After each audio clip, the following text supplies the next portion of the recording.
ఎరువులు అందుబాటులో లేవు, ఇబ్బందులు పడ్డారు. గత ప్రభుత్వంలో జగన్మోహన్ రెడ్డి గారు నేరుగా ఎరువులు రైతు భరోసా కేంద్రాల ద్వారా ఇంటి ముంగిటికి చేర్చాడు 267.5 రూపాయలు. ఈ రోజు 400, 350 నుంచి మొదలై 400 వరకు కొంటే ఆ 400 రూపాయలకు కూడా పిండి కట్టల దొరక అవస్థలు పడ్డామని చెప్పి రైతులు ఈ రోజు బాధపడేటువంటి పరిస్థితి ఏర్పడింది. కాబట్టి ఎరువులు సకాలంలో ఇవ్వలేకపోతే ఈరోజు ధాన్యం కొనుగోళ్లు వస్తే ధాన్యం కొనుగోళ్లకు సంబంధించి ఇబ్బంది పెడుతుంది.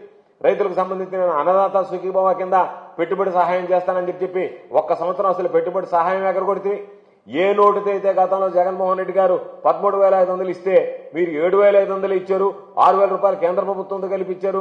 అది ఎలా కలుపుతారని ఏ నోటుతో అయితే చంద్రబాబు మాట్లాడాడో సభల్లో, బహిరంగ సభల్లో, అదే నోటుతో ఈరోజు మరలా కేంద్ర ప్రభుత్వం ఇచ్చేటువంటి 6,000 కలిపి నేను 20,000 ఇస్తానని మాట్లాడాడు. అది 1 సంవత్సరం ఎగ్గొట్టాడు. ఈ సంవత్సరం అరాకొరగా ఇవ్వడానికి చలిపోయేంత నిధులు కూడా బడ్జెట్ లో కేటాయించలేకపోయారు. దాన్ని బట్టే రైతుల పట్ల మీకు ఎటువంటి చిత్తశుద్ధి ఉందనేటువంటిది అర్థమవుతుంది. కాబట్టి నిన్న సోమిరెడ్డి వాట్సాప్ లో పెట్టాడు. ఏమని పెట్టాడంటే మీరు రేట్లు దళారులు తక్కువ కొనడానికి లేదు అన్న. నువ్వు కొను, గవర్నమెంట్ చేతి కొనిపించు. నీకు కొనడం చేతగాక ఎంతసేపటికి నిన్న మొన్న చూసాం ఆ జీడిపప్పు పిస్తా పప్పు దీన్ని టీ తాగి ఆడు కూర్చొని మనం ఏదో ఒకటి మాట్లాడి వెళ్ళిపోయేది కాదు కదా. నువ్వు కూర్చొని, ఎందుకంటే తమకు ఒక అలవాటు ఉంది.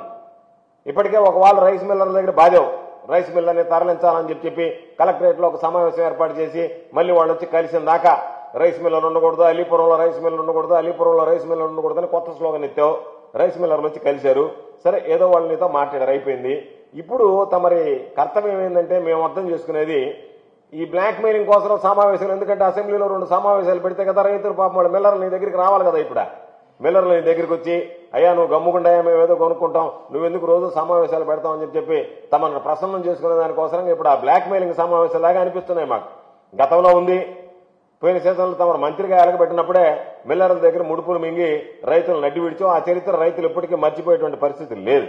కాబట్టి ఇంకో మాట కూడా చెప్తున్నా అంట, మీరు ప్రతిపక్షాలు ఏదైనా విమర్శిస్తే మీరు నాకు ప్యాకేజ్ ఇవ్వడంతో పాటు ఆ విమర్శలు కూడా తిప్పుకొట్టాలి తీటుకోనని చెప్పి అది కూడా ప్యాకేజీలో ఇంక్లూడెడ్. ప్యాకేజీ ప్లస్ ప్రతిపక్షం ఎవడన్నా మాట్లాడితే వాటికి సంబంధించినటువంటిది. కాబట్టి అబ్బాయి చంద్రమోహన్ నువ్వు కొద్దిగా జాగ్రత్తగా ఉండి ఈ మిల్లర్లని బ్లాక్మెయిల్ చేయడానికి వీళ్ళని ఎత్తుక్కునేటువంటి పద్ధతికి మానుకో. ఎందుకంటే నిన్న చెప్పాడు ధర తగ్గించి కొనుగోలు చేసే వాళ్ళ మీద చర్యలు తీసుకుంటాం, ప్రభుత్వం మాత్రం కొనేది లేదు, ఎందుకంటే మేము చేతులు ఎత్తేసాం. కాబట్టి నెమ్ము తరుగుదల ఇస్తే ఊరుకోము, ఇవన్నీ మాట్లాడడం బాగానే ఉంది. కానీ ఎవరు కొనాల? కలెక్టర్ని పిలిచి అక్కడ ఉన్నటువంటి శాసనసభ్యుల్ని మంత్రులను పిలిచి నువ్వు అక్కడ మాట్లాడి ఇక్కడేమో సాయంకాలానికి వాళ్ళతో డీలింగ్ ఏమని నేను ఉధృతం చేస్తాను నా పోరాటం, మీరు కనుక ఏదన్నా నాతో మాట్లాడుకోకపోతానని చెప్పి. కాబట్టి ఎప్పుడు వరి పంట వచ్చినా సోమిరెడ్డి పంట పండుతుంది, పాపం రైతులు ఆ పంట దిగుబడితో నష్టపోతున్నారు. అందుకనే ఇప్పుడు మీకు అందరికి తెలిసినటువంటి విషయం గతంలో చెప్పా ఒకసారి నేను చంద్రమోహన్ రెడ్డి కథ.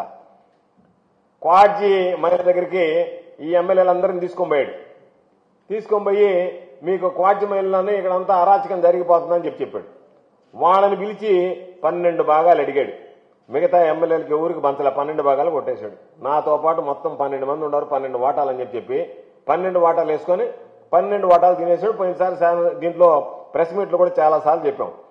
అందుకనే పాపం ఆ ఎమ్మెల్యేలు జాగ్రత్త పడ్డారు. ఈసారి మీరు గమనించారు లేదో, క్వాడ్జీలో ఉండేటువంటి ఎమ్మెల్యేలు లేరు, ఇప్పుడు లేరు. నాయన ఈడని మన పేరుతో చెప్పి కొట్టేస్తాడు చంద్రమోహన్, అందుకని చెప్పి వాడు ఊరు పోలే.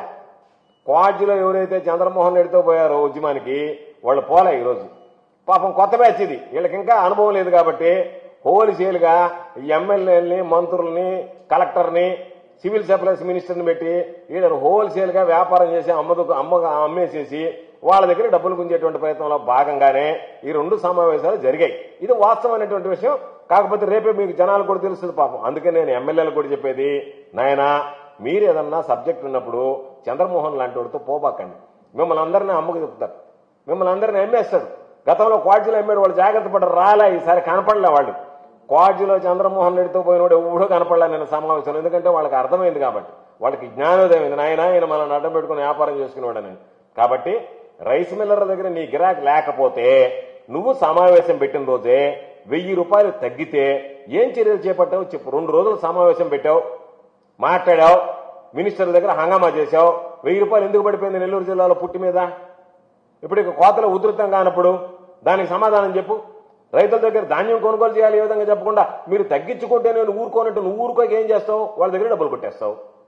ఊరుకోవు నువ్వు. ధాన్యం తగ్గించుకుంటే సోమిరెడ్డి ఊరుకోడు, వాళ్ళు డబ్బులు ఇచ్చే తప్ప ఒప్పుకోడు. తెలిసినటువంటి విషయం రైతులకు కూడా. కాబట్టి తమరు కాస్త కాముగా ఉంటే రైతులకు అంత ఇంత మేలు జరగదు. అంతే తప్ప ఇప్పుడు నువ్వు మాట్లాడేటువంటి మాటలు చూసి నీ నోట్లో ముఖాన ఊసేటువంటి పరిస్థితి ఏర్పడి నీ మధ్య చెప్పాడు అసెంబ్లీలో ఇరిగేషన్ కాలువలు పూర్తి చేశారు అని. నీ బండవాడ చంద్రమోహన, అల్లీపురంలో నీ ఇంటి దగ్గర నీ ఇంటి చుట్టూ లేఅవుట్లు వేస్తే ఎన్నిసార్లు పత్రికల్లో వచ్చింది? నీకు అనుకూలమైనటువంటి పత్రికల్లో ఎన్నిసార్లు రాశారయ్యా? చుట్టూ చెరువులు కాలువలు పూర్తి చేసి లేఅవుట్లు వేసినారంటే వాళ్ళతో ఒకసారి వసూలు చేసుకుంటువి, అయిపోయింది లేఅవుట్ ఒకటి దగ్గర. ఇప్పుడు మన అసెంబ్లీలో ఎందుకు మాట్లాడావు? ఇప్పుడు ఆ ఇళ్లు కట్టుకుంటున్నారు అక్కడ. వాళ్ళ దగ్గర సెకండ్ ఫ్రెష్ డీల్ ఇది. ముందేమో లేఅవుట్ దగ్గర అయిపోయింది నీ డీలు. ఇప్పుడు ఇల్లు కట్టుకునే వాళ్ళు మళ్ళీ ఫ్రెష్ డీల్ ఇవ్వాలి కాబట్టి రెండోసారి మొదలు పెట్టాడు ఫ్రెష్గా. కాబట్టి లేఅవుట్లన్నీ కూడా వాళ్ళ దగ్గర నువ్వు ప్యాకేజీలన్నీ తీసేసుకున్నావు, అయిపోయింది. ఇప్పటికైనా నీకు చిత్తశుద్ధి ఉంటే, నువ్వు నిజంగా మనిషివే అయితే అసెంబ్లీలో మాట్లాడి వదిలేయడం కాదు. ఈ రోజు అల్లీపురానికి సంబంధించి ఎక్కడెక్కడ చెరువులు ఆక్రమించుకునే గతంలో జాయింట్ కలెక్టర్ కూడా దాని మీద ఓ సర్వే చేసి రిపోర్ట్ కూడా ఇచ్చారు. కాబట్టి వాటన్నిటిని మీరు తొక్కిపెట్టున్నారు. ఎక్కడెక్కడ నీ ఇంటి చుట్టూ ఉండేటువంటి స్థలాల్లో ఎక్కడెక్కడ చెరువులు ఆక్రమించారు, ఎక్కడెక్కడ కాలువలు ఆక్రమించారు అనేటువంటిది నీకు చిత్తశుద్ధి ఉంటే దాని మీద విచారణ చేయించేటువంటి దమ్ము ధైర్యం నీకుందా? ఇంత గెలవలేనటువంటి వాడు, ఊర్లో డబ్బులు కొట్టేసినటువంటి వాడు, ఊర్లో నీ కళ్ల ముందు ఉన్నటువంటి కాలువలను పూర్తి చేసి లేఅవుట్లు వేస్తే దిక్కులేనటువంటి వాడు, డబ్బులకు అమ్ముడుపోయినటువంటి వాడు, నువ్వు అసెంబ్లీకి వెళ్ళి ఏదో విర్రవీగినట్టుగా ఇరిగేషన్కి సంబంధించినటువంటి ఉంటే నేను ఊరుకోనంటే జనాలు ముఖాన ఊస్తారేమో అనేటువంటి సిగ్గైనా ఉండాలి కదా. మూసుకొనైనా కూర్చోకుండా ఒక పక్క వాళ్ళ దగ్గర డబ్బులు కొట్టేసేసి మరలా ఫ్రెష్ డీల్స్ కోసం ఈరోజు ఇల్లు కట్టే వాళ్ళ దగ్గర డబ్బులు తీసుకోవడానికి ఇంత నీచమైనటువంటి మనస్తత్వానికి దిగజారేటువంటి నువ్వు దేవాలయం లాంటి అసెంబ్లీని వాడుకోవడం మంచిది కాదు.